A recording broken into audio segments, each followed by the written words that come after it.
लोक पहल के इस सुंदर कार्यक्रम में जो स्पीकर भवन में होने जा रहा है, आप सबके बीच में आने का मुझे सौभाग्य मिला। सबसे पहले तो मैं लोक पहल की सारी टीम को इसके लिए धन्यवाद करना चाहूँगा। कार्यक्रम का समय 4 बजे से था और मुझे अनुरोध किया गया था कि आपने आकर दिया जलाना है, ऐसा ही था जी। तो मैं बहुत देरी से आया हूँ। सबसे पहले तो सबसे क्षमा चाहता हूँ। एक विशेष कार्यक्रम बीच में आ गया था भारत मंडपम में और उसी कार्यक्रम से बस सीधा ही नहीं आ रहा हूँ। मैं ज़्यादा समय नहीं लूँगा। मुझे लगता है कि मेरे से पहले वाले जो हमारे वरिष्ठ वक्ता हैं, हमारे माननीय नीरज जी यहाँ पर हैं, हमारे बजरंग दल के राष्ट्रीय संयोजक हैं, बाकी सब विशिष्ट वक्ता हमारे बीच में हैं। उन्होंने जो लोक पहल के आज की संगोष्ठी का मुख्य विषय है उसके बारे में अपने विचार आप सबके सामने रखे ही हैं। मुझे नहीं लगता उसमें कुछ और जोड़ने की आवश्यकता है।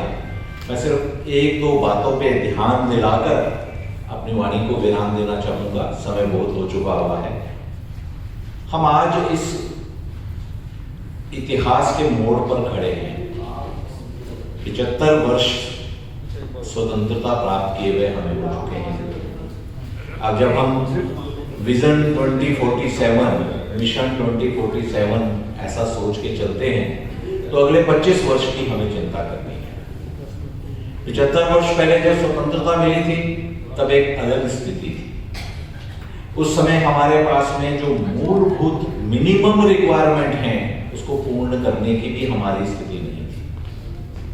हमारे यहाँ अन्न पर्याप्त नहीं था, हमारे यहाँ रोजगार की समस्या थी, हमारे यहाँ पर सबके रहने की भी सही व्यवस्था नहीं थी। प्रशासन ने चिंता की, धीरे धीरे हम इस तरफ आगे बढ़े। पिछले 10 वर्षों से जो प्रशासन मिला उस प्रशासन ने अपनी योजनाओं को इन मूलभूत आवश्यकताओं को पूर्ण करने वाले कार्य की तरफ अग्रसर होते किया।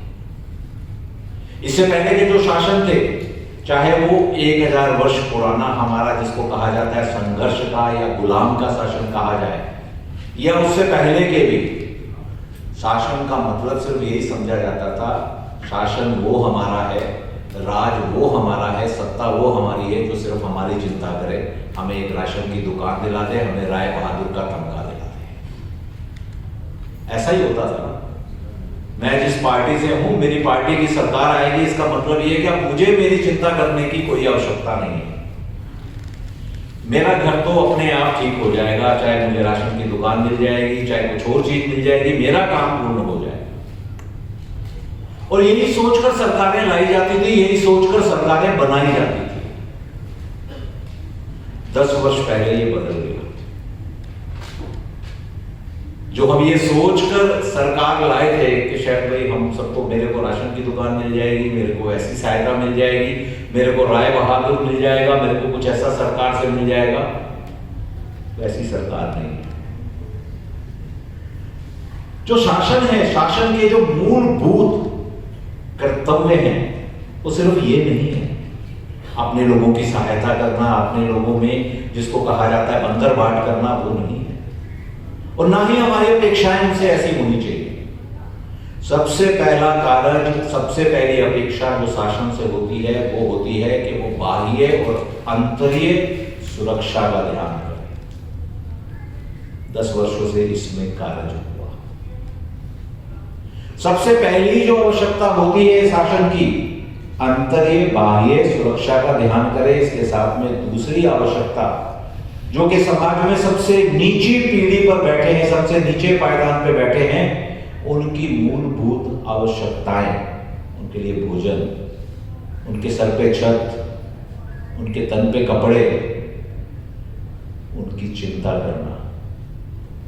हम सब ने देखा था ना, 10 वर्ष पहले प्रधानमंत्री बने, पहला भाषण देने जा रहे हैं लाल किले पे, तो क्या बोल रहे हैं? वो टॉयलेट की बात कर रहे हैं। अपोजिशन वाले हंस रहे थे। ये दर्द एक मां का, एक बहन का वही समझ सकता है जो ऐसे माहौल से आया होगा।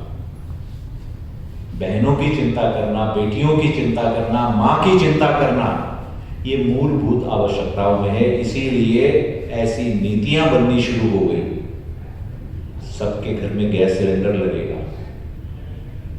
घर में शौचालय होंगे, जल सब प्रत्येक घर में नल लगेगा, बिजली सब घरों में पहुंचाई जाएगी।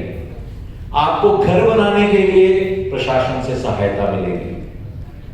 और इस सबसे ऊपर जब समस्याएं आई तो 80 करोड़ निवासियों को फ्री राशन दिया जाएगा। विश्व में आज तक कभी नहीं हुआ इतनी बड़ी संख्या में फ्री राशन दिया गया। ये शासन के कर्तव्य हैं, ये शासन के काम है। जब हम मिशन 2047 की बात करते हैं, इस कार्य को आगे बढ़ाने की बात करते हैं। हमारा शासन, हमारा प्रशासन, हमारे समाज का ढांचा ऐसा होना चाहिए जो प्रत्येक निवासी का, प्रत्येक जन का चिंता करे, कोई भूखा नहीं रहे, किसी को रोजगार की प्रतीक्षा न करनी पड़े। जब हम अनएम्प्लॉयमेंट की बात करते हैं तो ये एम्प्लॉयमेंट देने के लिए सरकारी नौकरियां मिले, ऐसी व्यवस्था नहीं होनी चाहिए। हमारी पुरानी व्यवस्था देखिएगा, किस तरीके से शासन चलता था, किस तरीके से हमारा समाज चलता था। एक गांव में कोई भी अनएम्प्लॉयड नहीं होता था और किसी को चिंता नहीं करने की आवश्यकता होती थी उसके एम्प्लॉयमेंट की।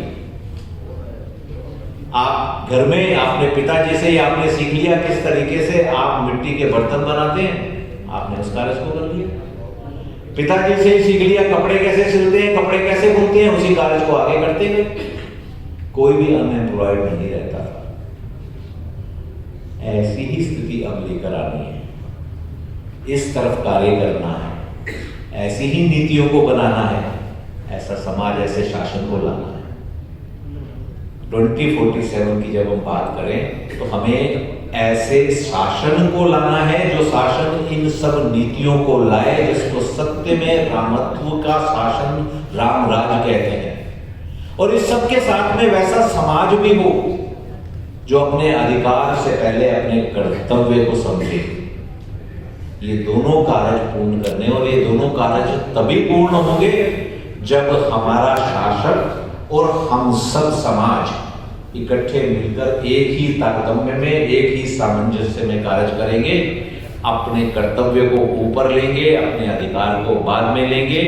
और जिस समय शासक चुनने की बात आएगी उस समय इन नीतियों के हिसाब से चलने वाला शासक हो, ना कि जो आज हमें थोड़ा सा सहायता दे, आज थोड़ी हमारी चिंता करे, वैसा शासक हो। ऐसी सोच को अगर बदल के हम चलेंगे तो मुझे लगता है कि हम इस मिशन को, इस गोल को अचीव कर पाएंगे। परिवर्तन बहुत आ रहे हैं, चेंजेस बहुत आ रहे हैं, बड़ी अच्छी अच्छी बातें, बड़े अच्छे अच्छे समाचार सुनने को मिल रहे हैं। हम सबने जीवन में कभी सोचा ही नहीं था कि अभी 22 जनवरी को जो हुआ ये दिवस हम सबको देखने को मिलेगा। प्रभु राम का इतना भव्य मंदिर हमारी आंखों के सामने बनेगा। इस सब के साथ में 370 समाप्त हुआ, अखंड भारत का कार्य हमारे सामने हुआ। और अभी तो यहां से आप कुछ किलोमीटर दूर चले जाइए, आदर्श नगर में हिंदू शरणार्थी बस्तियों की कॉलोनी है। आज वहां दिवाली मनाई जा रही है, होली मनाई जा रही है। हम सब यहाँ से निकले और वहां चल के उनके साथ में उत्सव में शामिल हों, हमें मालूम पड़ेगा कि कितने आनंद में इस समय वहां के हमारे हिंदू भाई बहन हैं। ऐसे अनेक कार्य हमारे सामने पूर्ण हो रहे हैं। प्रभु राम की कृपा हम पर बरस रही है। प्रभु राम की इस कृपा का आनंद लें, प्रभु राम का धन्यवाद करें। और इसी आग्रह के साथ मैं आप सबको धन्यवाद करता हूं कि आपने मुझे यहाँ आने का, अपने बीच अपनी बात रखने का सौभाग्य प्रदान किया। धन्यवाद।